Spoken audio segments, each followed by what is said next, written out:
Welcome to the Old Mac Gang podcast, or OMG, the show where longtime Mac and Apple users come together to share practical tips, everyday workflows, and honest takes on Apple technology. I'm Marty Gensius, and tonight we're tackling something that most people run into whether they know it or not. We're going to be looking at public Wi-Fi, how to use it or not use it, or how to protect yourself if you're thinking of using it. Now, what we mean by that are things like coffee shops, airports, hotel lobbies, conference centers. Those are all places for public Wi-Fi. They're provided as services to the people who go to those, but they're also a place where you can have people with ill intentions getting access to your computer or your phone if you are using the public Wi-Fi without some safety precautions. So that's what we're going to talk about tonight. It's a shared network, so when you do that, so you need to be careful with it. And we have some great folks with us tonight. We're going to get introductions, starting with Peter. Hi, I'm Peter. I'm a 73-year-old Apple enthusiast from Bay Village, Ohio. I'm a former foundryman and educator, currently retired. I enjoy chatting about all the gear, software, services, and accessories that I use and the so much more I wish for with this old gang and our audience. I'm Charlie Lindahl. I'm in Houston, Texas, and I am retired also. And I'm very happy to be part of this gang. I have a lot of Mac gear, including iPods, which are now working on even my Linux box. So anyway, thank you very much for being here, and let's pass it on to the next person for introductions. Good evening, I'm Chris. I'm a 78-year-old retiree here in Tucson, Arizona, and I have been around the Mac since 83 actually, with the Apple IIe. And I worked through the user groups for about 9 years and worked for Apple, and then did university IT. And now I'm retired and enjoying all my Apple toys. This is a great podcast. We have a lot of fun. Glad you're with us. Bob? Good evening. I'm Bob, and I'm also in Tucson, Arizona. I'm a longtime Mac user and a longtime Mac user group member and leader. We just closed out our April meeting here at the Tucson Mac user group yesterday, and now I'm back on the air with the old Mac gang. How about you, Marty? I'm doing great. I have a wedding coming up and lots of things going on in my family, and we're getting to the end of the semester, so there's all sorts of craziness with that. Still enjoying doing my podcasts, and I've had some opportunities to appear in various Mac user groups over the last couple of weeks, and that's been fun because that always keeps me sharp on what the new stuff is. So tonight we're going to talk about Wi-Fi. We have a ton of resources, probably 10 different pages that you can find regarding safe use of public Wi-Fi and how to protect your devices. And I'm not going to go too much into depth on all of them, but for those of you who are watching the video either live or delayed, you can see the sites we're talking about. All of the sites will be included in a list with the links in the show notes of the video version of the show that we put out and also the audio version. So if you're just listening to it, check the show notes in the audio version and you will get the links that we're talking about or that are available for you. This one is from Simply Tech Today and How to Stay Safe in Public Wi-Fi, a 2026 guide, which is really pretty cool. Talks about the dilemmas, the convenience, and the risk of using public Wi-Fi. And then we have another one from Norton that it talks about. Now, I take Norton with a grain of salt. This is a service that provides various types of malware, virus checkers, and things like that. So they also provide protection from public Wi-Fi. But they do have some good guidelines in here, what the risks, what unencrypted networks are, malicious hotspots, man-in-the-middle attacks. It explains all of that. And then we have the Security Patrol, an article called Public Wi-Fi Security Measures, What You Need to Know in 2026, going through some of the same categories and using only particular services, like you should always look at HTTPS. That indicates by the icon next to the URL to make sure that you are on they've taken security measures and that you're on a secure site that you're going to. Coywolf has an article here on how to secure macOS, iOS, and iPadOS on a public Wi-Fi network. So it explains ways in which you can do that, gives you a little background, and talks well about protection measures. MacUpdate, which MacUpdate's no longer with us, is it? Or is it MacUpdater that's no longer with us as a service? But they do provide a really interesting article here called Protecting Your Mac on Public Wi-Fi in 2025, with a guide talking about bad networks, getting protection, staying protected. And then folks at Macworld have done Best VPN for Mac 2026, fastest and safest Mac VPN, and it makes some choices and some decisions and talks about the different VPN services. We will, of course, talk about how we use them with public Wi-Fi. And then MacRumors has a discussion section on using public Wi-Fi. So if you have safety questions about using it, you can go to this site and put in your question or read some of the responses that will give you some ideas on how to do it. And then finally, in terms of sites that we have, 5 essential tips for public Wi-Fi use in 2025. This comes from analyticsinsight.net, and it's tech news about that. And again, these are just good articles. Many of them cover some of the same territory and much of the same information, but it's just a good idea to be able to read these articles so you have in your head a safety framework for what you're going to do. I don't know if folks have general comments about Wi-Fi and safety at this point, or we can go into the questions. I had one that I put in the show. Go ahead. Yeah, go ahead, Charlie. I was going to say I put a thing in that talked about what's called that there's a dongle you can buy for $8 that if you plug into a public power source that's USB, this will disable the data pins within your USB so people can't suck out data from your device. Okay, yeah, I'm looking for that because I know I put it in it's in the show notes. It's in the show notes. Yeah, I'm looking to maybe pull that up and show it. And it's called the term is called juice jacking. Yeah. What's happened is if you plug into a public Wi-Fi data power source, thinking you're charging your device, that other end can be rigged to suck all the data out of your phone, and that's called I did find the site methodshop.com, the URL that you had put in there, and 6 best USB data blockers to prevent hijackers from juice jacking. And it explains the whole concept of juice jacking in here. I thought that this would be relevant to safety with stuff. Okay, good. Okay. Let's go ahead and head into the questions that we have. And these are questions that the panelists will answer. When you're out and about a coffee shop, an airport, hotel, what's your default move with public Wi-Fi? Do you connect to it freely, avoid it entirely, or follow some kind of routine before you join?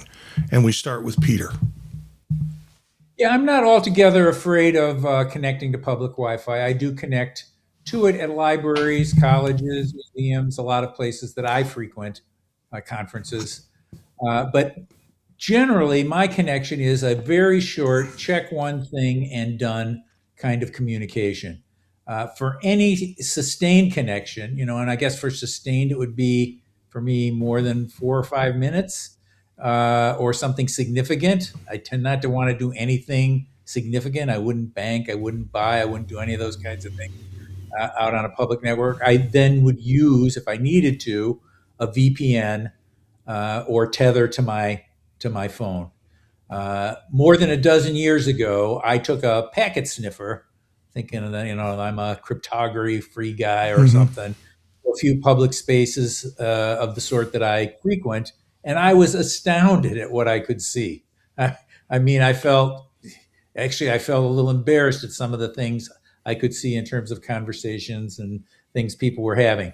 But I took heart in the fact that my doing that took some effort to filter the fire hose of traffic. I mean, it was very unintelligible, and I had to go home and look at the log and sort things out.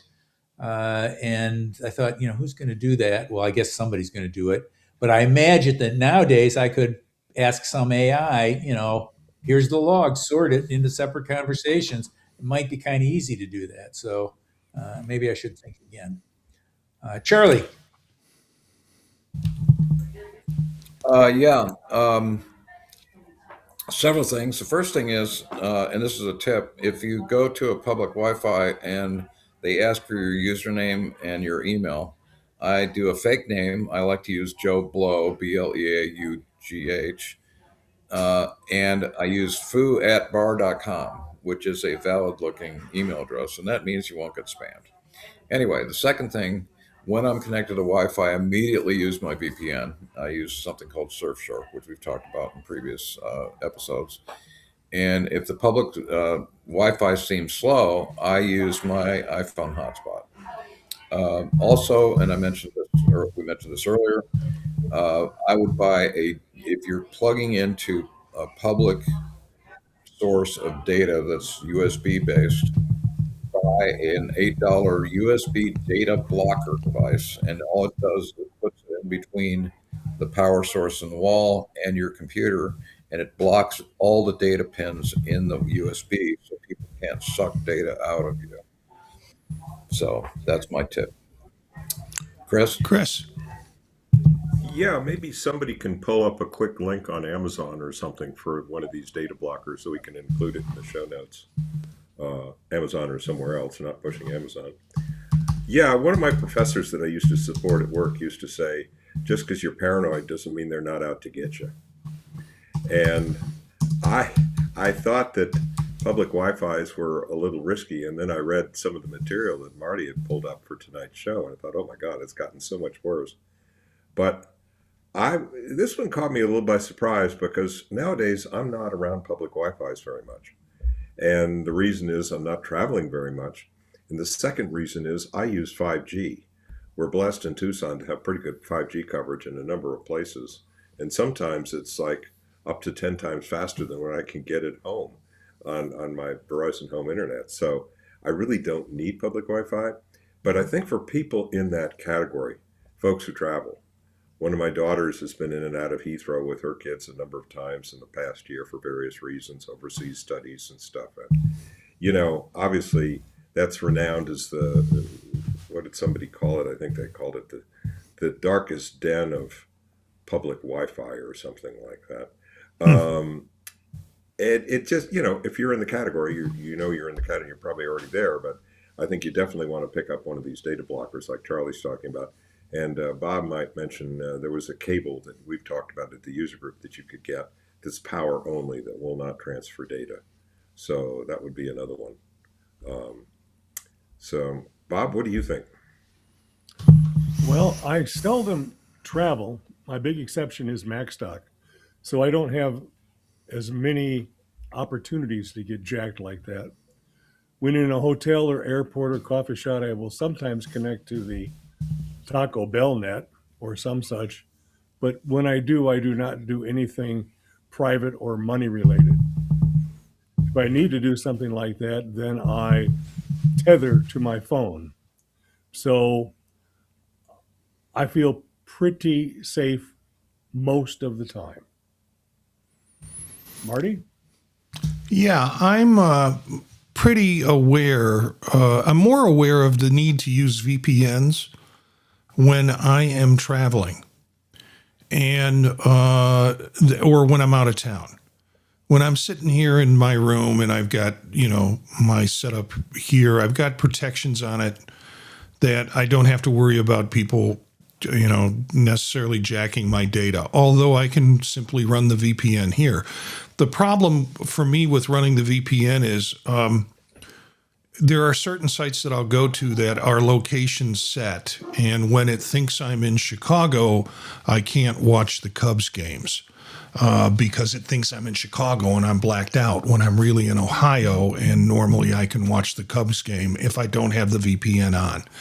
I can switch the VPN to another location. I can do that sort of stuff, but I used to have it pretty much running in the background. After this show, probably will start doing it again in terms of running a VPN in the background. But I switch them on my phones and my devices when I travel or when I'm out of town, so I don't have to think about it.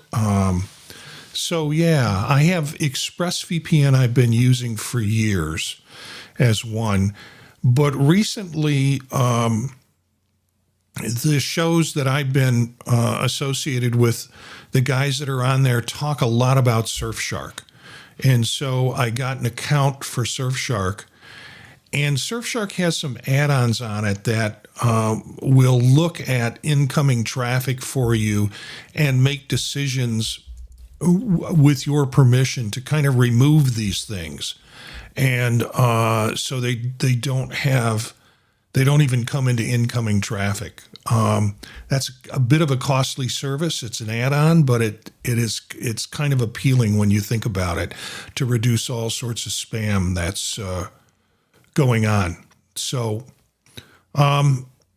we had a comment from Carl, and I will post this in. Is it okay to use banking and other high-risk sites if you're using two-factor logins, face-to-face recognition, biometrics, etc.? I don't know if anybody has any take on that that they'd like to share. Yeah, I'll go ahead, Peter. Yeah, I mean, once you're connected to your bank with your login, you're encrypted between you and the bank. So, I'm going to say, I would check that with your bank and your service providers. That's the theory of having all that, but I'd still be skittish about doing that. I would. Yeah. I think of it in terms of you still have that process that you're logging in to your bank. And if someone is accessing or has access to your data on a public Wi-Fi, they can potentially get the two-factor authentication stuff. It is much more secure than just a straight login, obviously. But yeah, I think that's when you switch to your phone and the 5G network. And frankly, 5G networks are sometimes faster than what you're going to get in public Wi-Fi anyways. So, I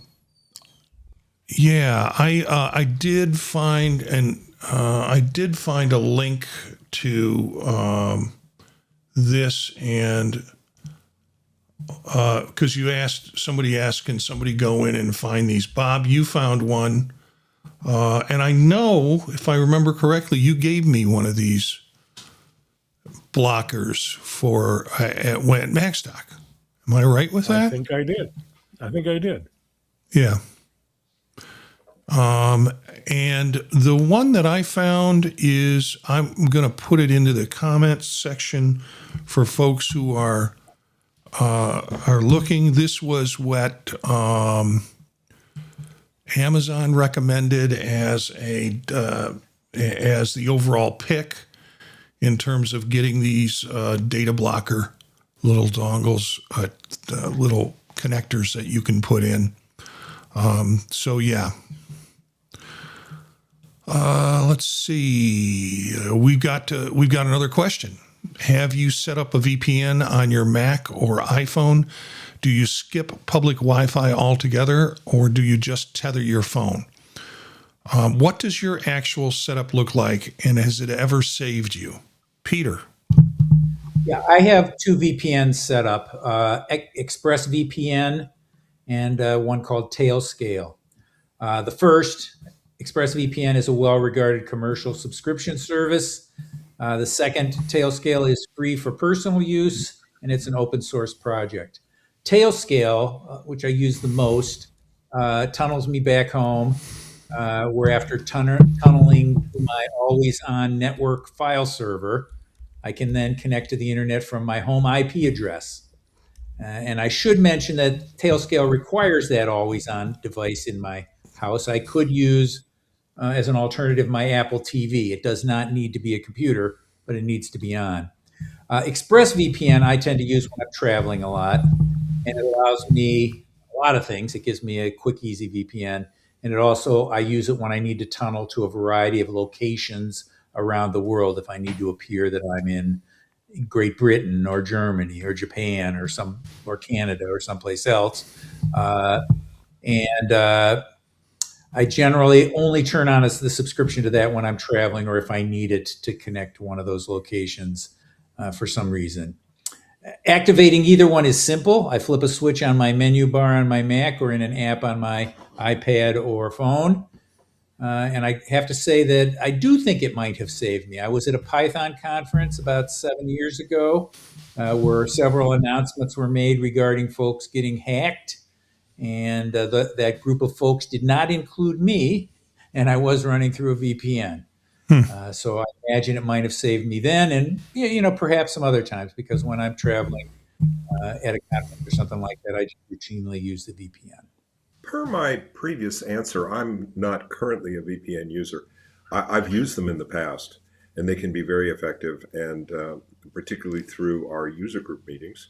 I find out from Bob and Roger and others that the current VPNs are really faster. There isn't nearly as much of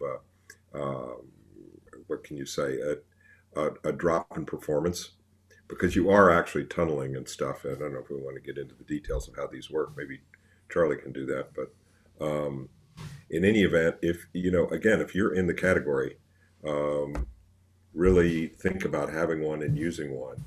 It could be really important. And vis-a-vis anything with your health or financial information, I would be really careful about using it on a public Wi-Fi. And, if there are issues with the bank, and this particularly is more for younger audiences, they do still answer the phone, and you can just dial a number and talk to a human on the phone, which is often the fastest way if you lose a credit card or something. So let's see. On to you, Bob. Okay. If I have any questions about my security, I will either tether or not do anything personal. I do have a free TunnelBear account, which gives me a very limited amount of traffic, which I will use if there's anything questionable and I need to do something like access my bank. The other question was, has it ever saved me? And my answer is, how would I know? It's like when Groucho says, what's the difference between a duck? How would I know that if I've been compromised or come close to it? I wouldn't know. Marty? Well, I have found that often public Wi-Fi slows down whatever I'm using. I was having a lunch meeting with someone at a hotel, and we were going to use the hotel for a conference that's coming up in the fall. And the hotel assured us, because we're going to be doing some live streaming, the hotel assured us, oh yeah, we've got really good Wi-Fi in the conference section. We have a separate Wi-Fi for them. And I'm like, okay. But while we're having lunch, I'm doing speed tests on the hotel Wi-Fi with my 5G shut off. And it was horrendous. And sometimes, so I turned it back on and I turned off my Wi-Fi, which allowed my service to completely go through the 5G. Because sometimes I get in places where it's competing between using the Wi-Fi and using my 5G, and the slow Wi-Fi just screws it up. The problem with that is I turn off my Wi-Fi and then I come home and forget that my Wi-Fi is turned off on my phone, and I'm running all this 5G through my phone instead of using the Wi-Fi in my household. So yeah, I don't like to use public Wi-Fi unless, I don't know, I have unlimited data on my phone plan, so it doesn't bother me. Usually I'm in Wi-Fi areas that are safe and secure, so I don't have to worry about getting throttled because I've used too much of the cellular stuff that I'm doing. But yeah, occasionally when I shut it off because I'm in a competing area with public Wi-Fi and with my phone, the problem is I forget to turn it back on. I'll discover it a couple of days later. I use SurfShark or ExpressVPN. I've got enough devices that, frankly, I can put them, with two of them, two different ones, I can put them on all my devices because, first of all, I appreciate what Peter says about Tailscale.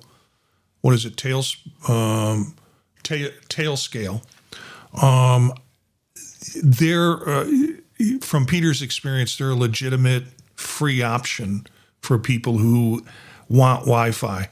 There are a lot of free VPN services out there that are masquerading as free VPN, and you might be pulled in. It's like, why should I pay this for ExpressVPN, or why should I pay this for Surfshark when or Norton or any of the other ones? Why when I've got a free one right here? Those are really dicey. That some of them have turned out to be sites and people who've set up basically as a VPN to be able to scrub your data and pull your data. So be careful about that if you're going to use a VPN and you think you're being safe in a public Wi-Fi site, and instead you're winding up just turning your data over to some nefarious folks. Charlie, have you got a response to this second question?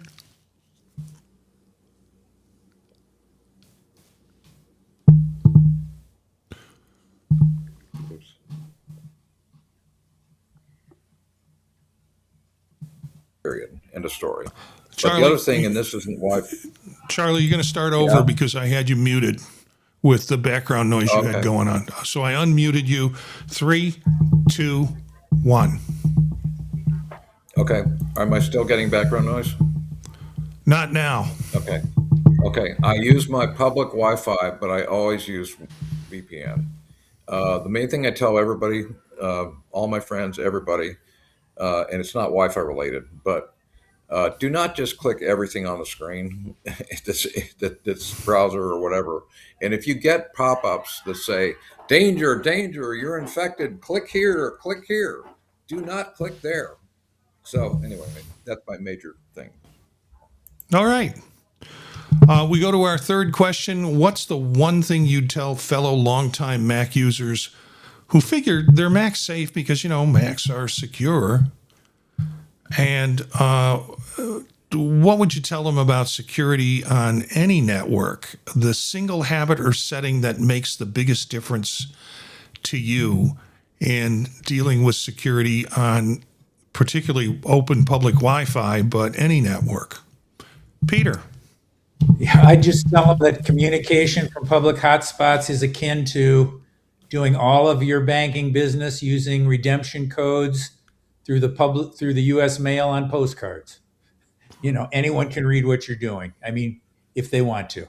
So, or anyone can try to sweet talk your computer into bad behavior at the same time. So, part of what you get from your home internet service or connecting through your hotspotted phone is some protection from some bad guys, and that's not there at these public portals. So it is in your interest to take some reasonable precautions there.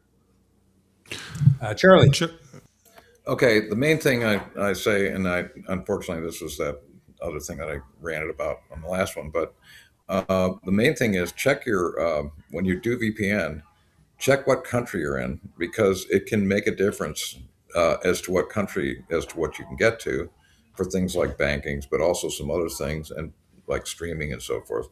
But also even pay attention to what state you're in, because there are state laws that are different from in terms of access of things.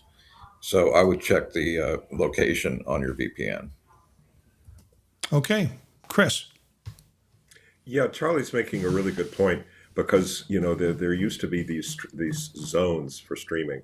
In terms of Japan was one that used to be grouped with the U.S., but I don't think that's true anymore. And then Europe's another one. And so for instance, my friend down in Australia who can't get a lot of our websites and certain things, I say, well, just use a VPN. But unfortunately, and this gears into my first answer to this question, he's not tech savvy enough to really understand what I'm saying. And so I tend to gear my responses to this kind of thing in terms of what the tech abilities are. But a couple of things that come through here. First of all, if you're going to use a VPN, check with your friends, check with somebody like ChatGPT or Gemini or Perplexity if that's what you want to use. Make sure you get a reputable one. Make sure you're paying for it. It's money worth paying for. Absolutely don't use a free one. And second of all, if you don't have an unlimited data plan for your cell phone, seriously consider it, because the one reason I've always had it from day one is I can flip to my hotspot anytime.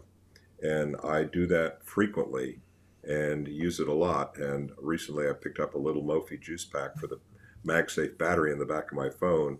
And that's another thing. I use that, and I have a power brick as well that is, I don't know, about the size of a small hard drive, I guess, portable hard drive in it. It will probably charge up my phone 2.5, maybe 3 times. And so I keep those with me so I don't need to plug in and charge anywhere else. And nowadays, with the advent of rapid charging and longer battery life, it really, devices will last a lot longer if we don't plug them in every single night. Like with my watch now lasts a day and a half, sometimes 2 days. But the other thing is be prepared with a battery backup or something like that, so you don't run into that charging question or get Charlie's data blocker. But yeah, I think those are the points that I would make. But again, it's got to be, if you're going to do a VPN, learn how to use it before you leave home, and don't boot the thing up for the first time when you're sitting in Heathrow Airport. Yeah. Bob. Yeah, Bob. I agree with Peter. Surf with care. My late Aunt Maxine, who was known to treat anything said to her as public, used to say, "Don't tell me anything that you don't want to see printed in the local paper the next day." And I think those are words to live by when using public Wi-Fi. Don't do anything on public Wi-Fi that you don't want everybody to know without using a VPN or tethering to your phone. Marty? Yeah, I run into so many people who are heavy users, some heavy, some just naive, and they tell me how they had a security issue with their devices, and it could have been because they were plugged into some public Wi-Fi. I have never had a problem with that. Now, that's not a challenge for people to try and create a problem for me. It is just sort of my luck of the draw, or how I am choosing to use the services that I have, or choosing not to go on. I agree with what Chris has said. Get yourself a good battery pack that you can use instead of trying to plug into those USB-A ports that are in airports to try and charge your stuff up.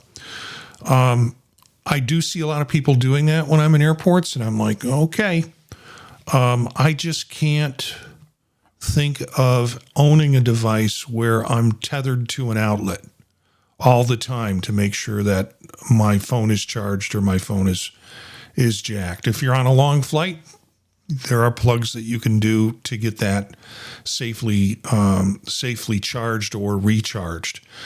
But some of the public places where people are jacking in for juice and getting their data pulled from them is a dangerous situation. I've just never had problems. And I think maybe it's because I've adopted the use of VPNs when I travel. And like I said, it slows me down sometimes because I get on networks that expect me to be in Cleveland when it says I'm in Jersey.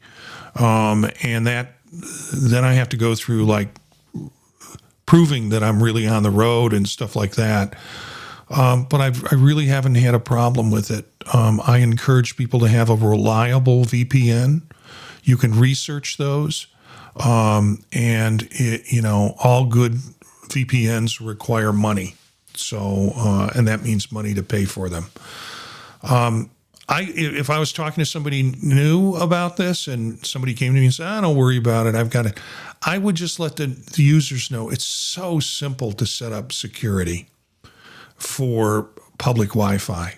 And there are simple services that you can use, which will make your work on public Wi-Fi just a lot easier and a lot less complicated. So I don't know if there are any final comments on this topic, or are we wrapped for a show? Peter's I say we're wrapped. Okay.